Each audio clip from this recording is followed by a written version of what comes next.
கொடைரோடு அருகே பொம்மனம்பட்டி கிராமத்தில் 17ஆம் நூற்றாண்டைச் சேர்ந்த 2 சிற்பங்களுடன் கூடிய போர்வீரர்களின் அடையாள அரிய-வகை நடுகல் கண்டுபிடிக்கப்பட்டது.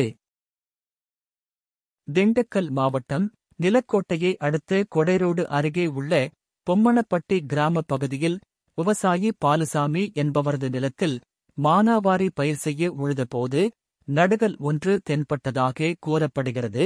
இதனை அடுத்து வரலாற்று பேராசிரியரும் பாண்டிய நாட்டு பண்பாட்டுக் கழக மின்னிதழ் ஒருங்கிணைப்பாளரான லட்சுமணமூர்த்திக்கு அளிக்கப்பட்ட தகவலின்படி சம்பவ இடத்திற்கு சென்று ஆய்வுப் பணி மேற்கொண்டதில் அந்த நடுகல் 2 அடி உயரத்தில் 2 அடி அகலத்தில் 2 போர் வீரர்கள் இருக்கக்கூடிய அந்த சிற்பத்தில் ஒருவர் துப்பாக்கியும் மற்றொருவர் கூர்வாழம் வைத்திருப்பதால் 400 ஆண்டுகள் பழமையான 17ஆம் நூற்றாண்டை சேர்ந்த நடுகல் என்றும் தலையில் கொண்டை இருப்பதால் அது நாயக்கர்கால சிற்பங்களாக இருக்கலாம் எனவும் அதேபோல சிற்பகலையும் முதலாம் நாயக்கர்கால சிற்பம் என்றும் கூறினார்.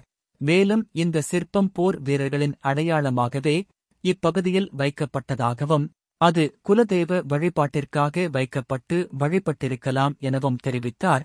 இதேபோல மாவுத்தன்பட்டி, பொம்மனம்பட்டி, புதூர், ஒருத்தட்டு ஆரிய சுற்றுவட் டார பல்வேறு கிராமங்களில் இருக்கக்கூடிய குலதெய்வங்கள் அனைத்தும் இதேபோல நடுக்கல் போன்றே உள்ளது.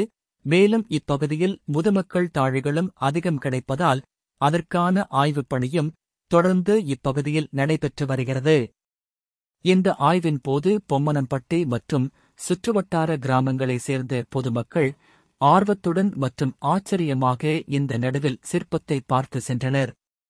400 ஆண்டுகள் பழமையான 17ஆம் நூற்றாண்டைச் சேர்ந்த 2 போர் வீரர்கள் சிற்பங்கள் கொண்ட நடுகல் கண்டுபிடிக்கப்பட்ட சம்பவம் இப்பகுதியில் பெரும்பேசு பொருளாக மாறியுள்ளது. செருப்பு போட்டிருக்காட்டி அது சிலையா இருக்கு.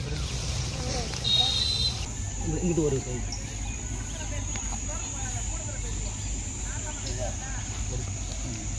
இருக்கா இல்லை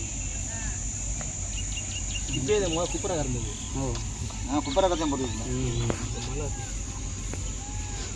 எழுத்து இல்லை.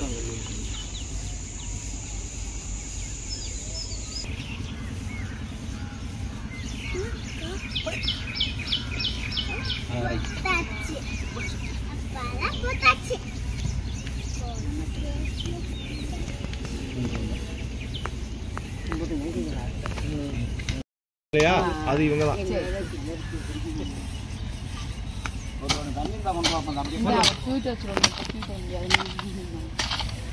போங்க.